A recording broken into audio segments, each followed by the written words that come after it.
Hello everyone, कैसे हैं आप सब। आप सभी का एक बार फिर से मेरे चैनल हलचल इन बॉलीवुड पर स्वागत है। जहां आज की एक्शन फिल्मों में हम सिर्फ मेल एक्टर्स को देखते हैं, वहां ये सोचना अजीब भी है और रोमांचक भी कि इंडियन सिनेमा में स्टंट का दौर लाने वाली एक औरत थी।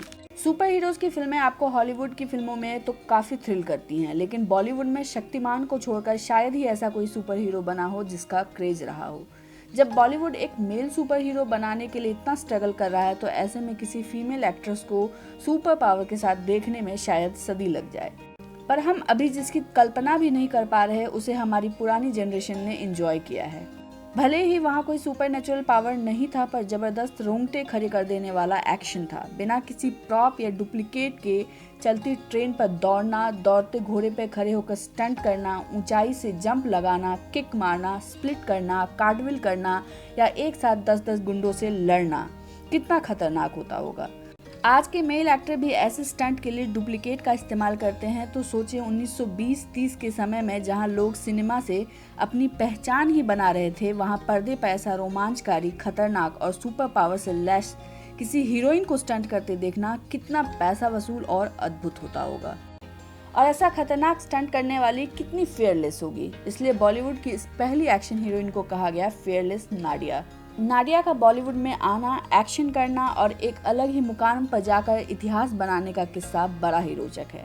नाडिया का असली नाम मेरी एवांस है। उनका जन्म 1908 में हुआ था। उनके फादर स्कॉटिश जबकि माँ ग्रीक थी। नाडिया जब 5 साल की थी तब उनके पिता भारत आए थे। वो ब्रिटिश सेना में काम करते थे। नाडिया ने यंग एज में ही स्कॉटिश डांस और ग्रीक में गाना गाना सीखना शुरू कर दिया था। उनके पिता ने उन्हें एक छोटा घोड़ा भी दिया था, इसलिए जिस उम्र में लड़कियां गुड़ियों से खेलती थी, उस उम्र में नाडिया ने फिशिंग, हंटिंग, हॉर्स राइडिंग जैसी चीजें सीखी। वर्ल्ड वार फर्स्ट में नाडिया के फादर की डेथ हो गई और वो अपनी माँ के साथ वापस मुंबई आ गई। उन्होंने सर्वाइवल के लिए सेक्रेटरी, थिएटर आर्टिस्ट और यहाँ तक कि सर्कस में भी काम किया। उनकी बॉडी एक जिम्नास्टिक की तरह फ्लेक्सिबल थी और उनकी कार्टविल और डेयर डेविल स्टंट्स अक्सर दर्शकों को बेहद रोमांचित करते थे।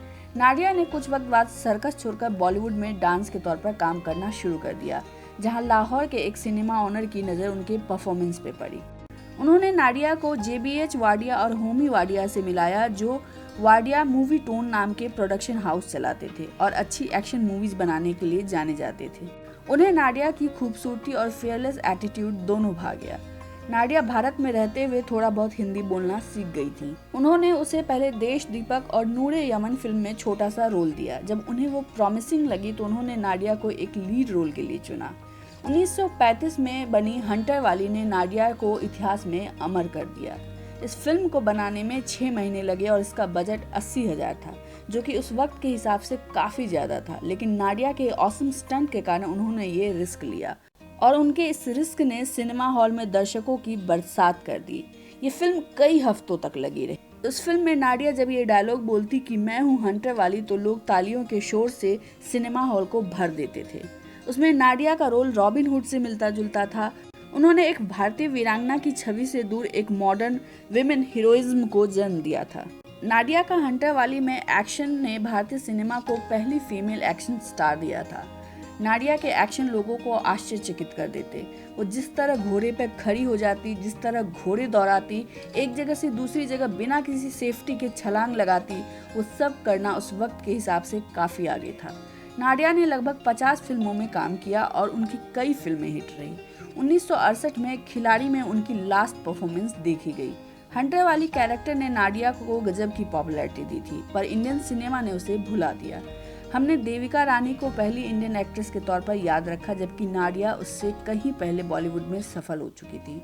नाडिया ने दोनों वाडिया ब्रदर्स के साथ काफी लंबे समय तक काम किया था और उनमें से एक भाई से उन्हें प्यार भी हो गया, लेकिन वो दोनों शादी नहीं कर सके क्योंकि नाडिया की माँ काफी कंजर्वेटिव थी और वो एक नॉन पारसी आदमी से शादी के खिलाफ थी। इसलिए 1961 में जब उनकी माँ गुजर गई तो दोनों ने शादी की।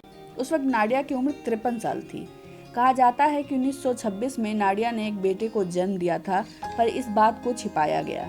बच्चे के पिता के नाम को भी छिपाया गया और बच्चे को नाडिया का कजिन ब्रदर के तौर पर बताया गया। बाद में होमी वाडिया ने उसे बेटे के तौर पर अडॉप्ट किया और नाडिया से उसके रिश्ते का खुलासा किया। आपको रंगून फिल्म याद होगी जिसमें कंगना रनौत ने भी जूली नाम के एक हंटर वाली का कैरेक्टर निभाया था। वो नाडिया के किरदार से ही प्रभावित था और उसमें उनका और शाहिद कपूर का जो रोमांस दिखाया गया था वो नाडिया के पहले अफेयर से कहीं ना कहीं लिया गया था।